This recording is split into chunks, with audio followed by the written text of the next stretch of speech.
There was once a friendly little tractor, and his name was Otis. And every day, Otis and his farmer worked together, taking care of the farm they called home. Otis liked to work. But after working hard all day, Otis was ready to unwind and play. He would ride the rolling hills and skirt Mud Pond down by the corn. He would leapfrog over bales of hay and explode through the haystacks. Wow. On occasion, he would chase a rabbit or play Ring Around the Rosie with the ducks to the sound of his steady puff, puffity chuff. And sometimes at the end of the day, he would just sit under the apple tree and watch the farm below. Every night, tired but happy, Otis would puff into the little stall in the barn that was all his. One night, when Otis was fast asleep, the farmer brought a beautiful baby calf into the barn. The calf bawled and bawled for her mother, but when the sleepy sound of a soft put-put-puttity-chuff came from the next stall, the scared little calf stopped bawling and drifted off to sleep. From that day on, the calf started following the little tractor wherever he went. Put-put-puttity-chuff. She followed him over the rolling hills and down by the mud pond. She was right behind him, leapfrogging over bales of hay. And the calf made their games of Ring Around the Rosie all the better. Sometimes at the end of the day, the two of them would just sit together under the apple tree and watch the farm below. Otis loved his little calf, and the little calf loved Otis. Then, one day, the farmer surprised everyone with a brand new yellow tractor. "Time to move out, Otis," the farmer said. He took Otis out of the little stall in the barn that was all his and parked him behind the barn.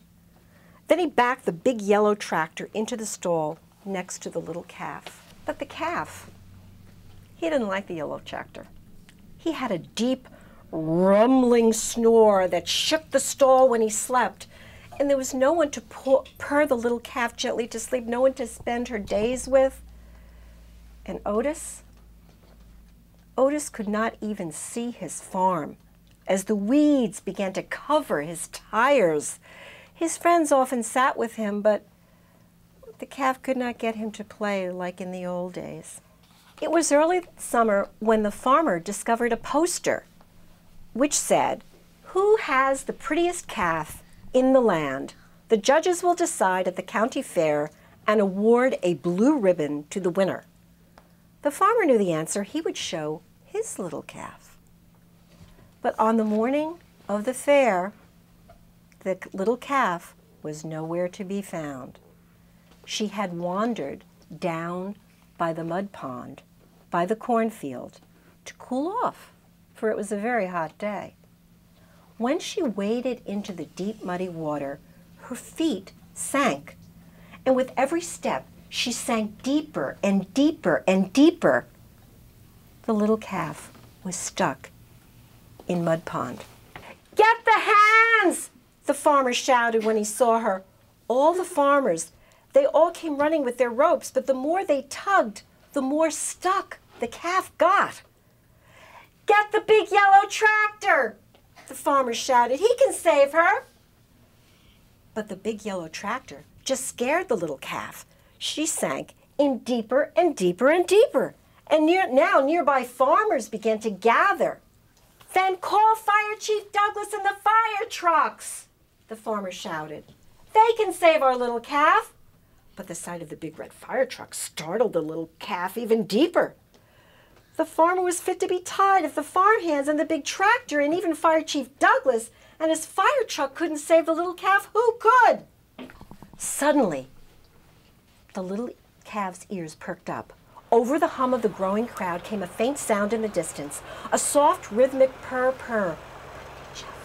The crowd turned and looked. The sound became louder, put-put-puttity-chuff. And all at once, Otis puffed from around the barn. He turned and headed straight toward the mud pond. Otis putted down that rolling hill and pulled right up next to the muddy water's edge. The calf heard her friend's puttering purr and bawled. It was something like a hello. Then, to the sound of his gentle chuff and the amazement of all the people in the crowd, Otis slowly began to circle the pond.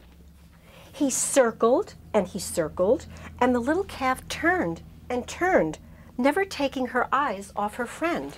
With each ring that Otis made around the mud pond, the muddy grip loosened until the calf was able to stumble out of the pond on her own. The two friends had found each other again. For Otis, hooray! And the yellow tractor. Otis led the calf right down the dusty road toward the village, and everyone threw flowers as they went. Following them into town, it looked like a happy parade. No one needed a fancy blue ribbon to tell them that this calf was a special calf. Otis was a special tractor, and the two of them were special friends. From that day on, the farmer discovered that with Otis's puttering purr beside the chicken coop, his chickens laid more eggs. At milking time, with Otis's gentle chuff nearby, his cows began to produce more milk. And on occasion, Otis even got to join the farmer and the big yellow tractor out in the fields. But often, at the end of the day, Otis would just sit with his friend under the apple tree and watch the farm below.